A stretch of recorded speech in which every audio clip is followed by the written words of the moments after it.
dari dulu saya tuh kalau lagi bulan puasa itu adalah bulan-bulan yang paling tidak nyaman. Apalagi kalau deket-deket Idul Fitri, karena mau dung dung breng, Sarimi pergi ke pasar, dung breng, wow bubar. Wah itu tuh udah paling mengerikan itu. Apakah hukum di Indonesia memang tumpul ke atas dan tajam ke bawah? Kita lihat melalui kasus video viral Joseph Paul Zeng ini. Pendeta Joseph Paul Zeng pelintir sejarah serta hina umat Kristen. Lalu sebenarnya siapa orang ini gitu loh? Mau buat seperti apa? Mau buat seperti ini? Malah memancing kerusuhan, membangunkan singa yang tidur. Jangan sampai. Wallahi jangan sampai.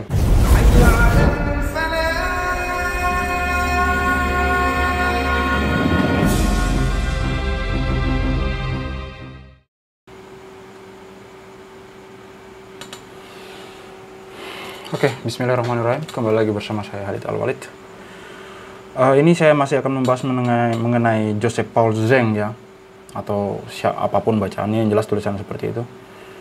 Dari Gelora.co, Bareskrim buru Joseph Paul Zeng yang diduga menista agama. Kita bacakan dulu beritanya ya. Seperti yang sudah mungkin kalian ketahui bersama bahwa sudah banyak beredar video mengenai Joseph Paul Zeng ini ya, oknum yang ya kalau menurut saya ini sudah bukan diduga menista agama lagi ya. Ini kita sudah menyaksikan bersama videonya dengan vulgar dan secara jelas dia apa yang dia katakan di situ ya. Ini dari Gelora.co, Bareskrim buru Joseph Paul Zeng yang diduga menista agama. Gelora.co, di media sosial viral video pria bernama Joseph Paul Zeng diduga menista agama Islam dan mengaku sebagai nabi ke-26. Dia menentang publik untuk melaporkannya ke polisi. Polri pun memburu pria ini karena dinilai meresahkan. Ya kalau saya, ini selain dia menista agama, juga menurut saya demi menjaga marwah dan nama baik polisi, karena dalam video tersebut dia juga mengatakan, bahkan menantang publik. Seperti yang dituliskan di sini, ya memang dalam video ini menantang publik bahwa jika maksimal yang melaporkan dia 5 orang, maka dia akan memberikan 1 orang 1 juta gitu. Kan ini benar-benar menentang gitu loh, menentang. Kalau menurut saya Polri harus menyikapi ini dengan sangat-sangat serius, karena selain dia menghina agama yang merupakan hal mendasar bagi pemeluk agamanya, dia juga menghina kepolisian di sini kalau menurut saya. Sedang kami selidiki, kata Kapolri Jenderal Listio Sigit Prabowo saat dikonfirmasi Detik.com, Sabtu 17 April 2021, Joseph Paul Zeng dilaporkan ke Bareskrim atas laporan polisi nomor LP-B-0253 Romawi 4 2021 Bareskrim tanggal 17 April 2021. Listio Sigit mengatakan, menurut informasi kantor imigrasi kelas 1 Soekarno-Hatta, berdasarkan travel dokumen nomor B66222531, Joseph Paul Zeng tidak lagi berada di Indonesia. Dia tercatat meninggalkan Indonesia menuju Hong Kong sejak tanggal 11 Januari 2018. Maka kalau menurut saya mungkin dicabut paspor atau ya saya kurang paham. Kabareskrim Komjen Agus Adrianto juga menyampaikan hal senada. Dia menyatakan pihaknya akan bergerak mencari keberadaan Joseph Paul Zeng. Subdit 1 DTP Siber akan melakukan monitoring dan bekerjasama dengan pihak imigrasi untuk mengetahui keberadaan tersangka, ujar Komjen Agus saat dikonfirmasi. Nama Joseph Paul Zeng mendadak viral di media sosial karena membuat sayembara. Joseph Paul Zeng menantang warga untuk melaporkannya ke polisi karena mengaku sebagai nabi ke-26.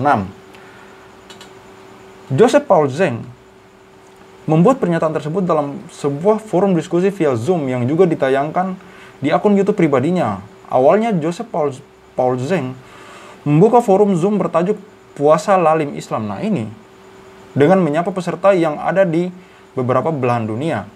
Shalom, ini kata-kata dia ya yang dikutip oleh Gelora.co.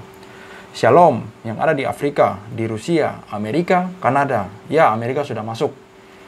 Yang ada di New Zealand, Australia, Shalom semua, Rahayu, yang ada di Kamboja, juga di Thailand. Korea, luar biasa ya, rombongan para nabi internasional. Tadi yang dari Kamboja mau daftar nomor 29. Saya suruh ambil nomor antrian dulu di Munchen, ujar Joseph Paul Zeng. Seperti dilihat Detik.com di akun YouTube Joseph Paul Zeng, Sabtu 17 April 2021. Boleh ya, semua yang mau ngantri, ini masih kutipan kata-kata dari Paul Zeng ini ya. Bisa nomor antrian Nabi lah, wong situ Nabi Jones disuruh buka dalam doa malah buka puasa sendirian, melangkahi. Suruh buka dalam doa malah buka puasa dia. Nggak bener ini Nabi Jones, sekte sesat tangkitarian. Disuruh buka dalam doa malah buka tangki lu. Nggak bener. Ya kita terus berdoa yang ada di NTT ya. Terus kita doakan kalian semua ada di hati kami dan kita selalu push supaya teman-teman untuk bantu teman-teman di NTT. Haleluya, shalom semua. Ujar Paul Zeng ini ya. Setelah menyapa para peserta, Paul Zeng kemudian membuka tema Zoom terkait puasa lalim Islam. Saya betul-betul luar biasa sampai dia mengeluarkan kata-kata puasa lalim Islam ini. Tema kita hari ini puasa lalim Islam, luar biasa. Lu yang puasa, gue yang lapar. Nah ini benar persis ini. Hahaha, gubrak. Paspor seperti biasa ya. Buka jus, gubrak, olala bebe. Seorang yang dianggap tokoh agama kok bahasanya seperti ini gitu. Serius, hari ini ya lu yang puasa, gue yang lapar. Gak bener lu katanya. Masih dalam pembukaan itu, Joseph Paul Zeng lalu bicara soal ibadah puasa teman-teman muslim yang ada di Eropa. Menurutnya, teman-temannya itu melaksanakan ibadah puasa hanya di tahun pertama saja karena takut akan Allah. Ada urusan apa dia dengan umat Islam? Ini saya dikirimi sama teman-teman dari yang saya bagikan lalimnya. Jadi kalau kita lihat sekarang di Indo kan, pada lagi puasa ya. Kalau di Eropa ya juga lagi pada puasa. Bukan lagi pada puasa, lagi duniawi, nggak puasa. Sebab teman-teman muslim di Eropa ini tahun pertama puasa, takut sama Allah. Allahu Akbar. Tahun kedua puasanya separuh, nyoba Allah lihat apa enggak. Allah Akbar. Tahun ketiga bablas, enggak yang puasa. Allah enggak lihat loh, kenapa? Kan Allah Maha tahu. Enggak, Allah lagi dikurung di Ka'bah, katanya. Astagfirullahaladzim. Kurang ajar emang gitu ya. Tahun ini masih kutipan kata-kata dia ya. Kurang ajar emang gitu ya. Tahun pertama mereka masih puasa full. Tahun kedua mereka separuh. Tahun ketiga rata-rata udah pada nggak puasa lagi. Tiap hari ngelihat porselen. Tiap hari mereka, apalagi di sini sejuk. Kalau mau cocok di sini sejuk, sambungnya lagi. Beberapa peserta kemudian ikut berkomentar soal puasa hingga kemudian Joseph Paul Zeng mengaku merasa tidak nyaman dengan adanya bulan puasa. What? Apa masalahmu gitu? Beberapa peserta kemudian ikut berkomentar soal puasa hingga kemudian Joseph Paul Zeng mengaku merasa tidak nyaman dengan adanya bulan puasa. Ia bahkan menyebut suasana jelang Idul Fitri sebagai sesuatu yang mengerikan. Tapi dari dulu saya kalau lagi bulan puasa itu ada bulan-bulan paling tidak nyaman. Apalagi kalau dekat-dekat Idul Fitri, dung breng. Ya Allah, ini orang sudah memang. Sarimin pergi ke pasar, dung breng, Allah bubar. Ya Allah. Wah, itu tuh udah paling mengerikan, itu horor banget katanya. Ia lantas mengungkap telah membuat video sayembara. Ia menantang orang-orang untuk melaporkan ke polisi karena penistaan agama dengan mengaku sebagai Nabi ke-26. Ya, dia cuma nggak di sini dari kutipan kata-kata, dia nggak cuma mengaku sebagai Nabi ke-26 ya. Kalian sudah baca sendiri, disimak baik-baik ya. Gue kasih sembara, ini kutipan kata-katanya lagi. Gue udah bikin video, saya udah bikin video tantangan. Yang bisa laporin gue ke polisi, gue kasih uang. Yang bisa laporin gue ke polisi, penistaan agama. Ini Nabi ke-26, Joseph Paul Zeng. Meluruskan kesesatan ajaran Nabi ke-25. Ya kita umat Islam sudah paham sendiri kan. Siapa Nabi ke-25 yang dia maksud. Dan kecabulannya, astagfirullah, yang maha cabulullah, ya Allahu Akbar. Ini saya cuma bacakan kutipan kata-katanya. Saya sebenarnya tidak tega, tapi ini saya cuma bacain kutipan kata-katanya ya. Mohon dimaafkan. Joseph Paul Zeng menantang minimal ada 5 laporan polisi di Polres berbeda. Joseph Paul Zeng akan menghadiahi orang-orang yang melaporkannya Rp 1 juta. Seperti yang saya bilang di awal konten tadi ya. Di awal video tadi saya bilang dia menantang minimal, ternyata minimal ada 5 laporan polisi di Polres berbeda akan menghadiahi orang yang melaporkannya Rp 1 juta. Ini kutipan kata-kata terakhir. Kalau Anda bisa bikin laporan polisi atas nama penistaan agama, gue kasih 1 laporan 1 juta. Maksimal 5 laporan, supaya nggak bilang gue ngibul kan. Jadikan 5 juta di wilayah Polres yang berbeda. Saya kasih 1 laporan 1 juta. Jadi 5 laporan 5 juta. Sabar ya. Klub Nabi ke-16. Lu pakai kaos lu disambit orang lu. Wah, ini dia klub penista agama. Dari sini saya berharap pihak kepolisian jangan sampai orang ini dibiarkan. Karena kalau dari apa yang saya baca, kata-katanya ini sangat mengerikan sekali ya, dan ini mengganggu toleransi yang sudah terjaga di wilayah Republik Indonesia yang kita cintai ini. Jangan sampai oknum-oknum seperti ini justru mengganggu toleransi yang sudah terjaga selama bertahun-tahun di negeri ini. Dan saya ada 2 kutipan kalimat yang selalu ada saja di kolom komentar ya. Yang pertama, Rasulullah itu Nabi yang pemaaf, yang gimana lah. Mereka selalu berbahasa seperti itu. Dimaafin saja bro, toh Rasulullah kita itu Nabi yang pemaaf. Ini yang pertama. Yang kedua, alasan mereka selalu Islam itu rahmatan lil alamin. Artinya Islam itu lembut, kalem. Dan yang ketiga, bahkan yang ketiga ya, mereka selalu, ini yang biasanya yang membela ya. Mereka selalu mengatakan, hanya Allah yang tahu apa yang dia perbuat, benar atau tidak. 3 kalimat ini yang selalu menjadi bahasa-bahasa netizen di kolom komentar yang selalu membela orang-orang seperti ini. Yang pertama, Nabi Muhammad itu pemaaf. Betul, Nabi Muhammad itu pemaaf. Tapi bukan berarti kemudian kita pengikutnya, umat Islam, ikut-ikut membiarkan hal seperti itu. Sama halnya juga apa yang menimpa kepada orang tua kita ya. Orang tua kita pemaaf, it's okay, bagus. Tapi bukan berarti ketika orang tua kita dihina, dimaki, kita kemudian diam saja.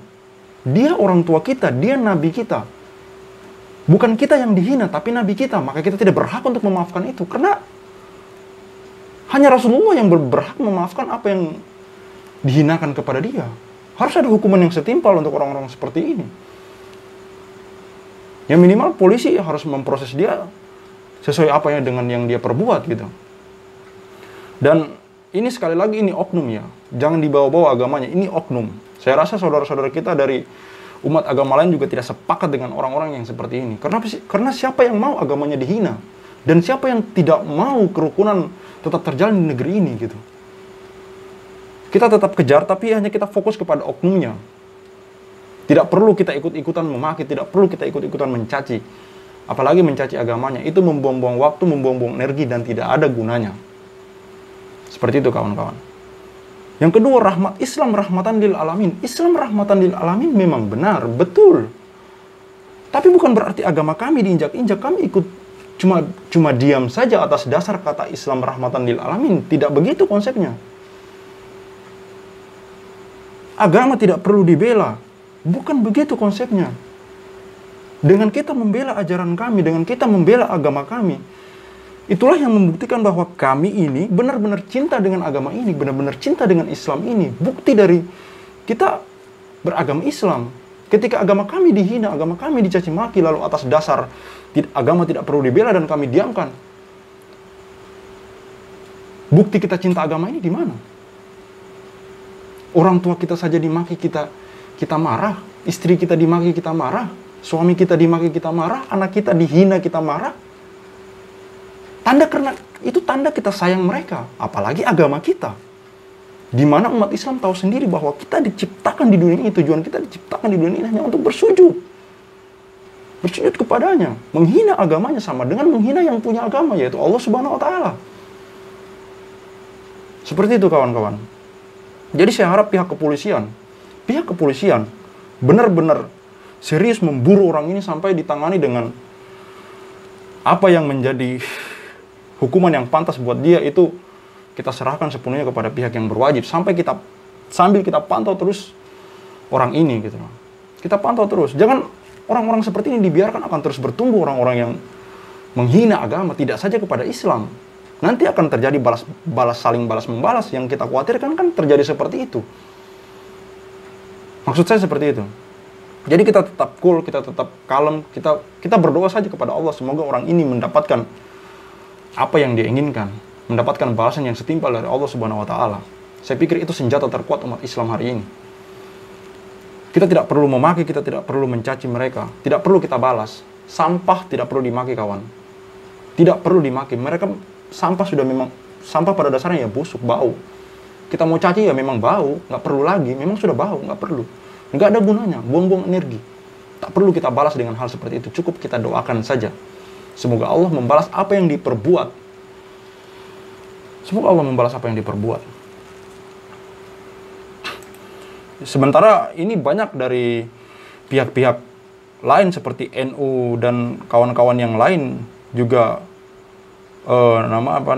menuntut agar orang ini memang segera cepat untuk ditangkap gitu. Banyak. Ini dari bahkan ini dari @zarazetir, dia kutip dari Seward ya, seward.com yang mungkin kawan-kawan sudah paham selama ini, itu juga tulis Pendeta Joseph Paul Zeng, pelintir sejarah serta hina umat Kristen. Lalu sebenarnya siapa orang ini gitu loh?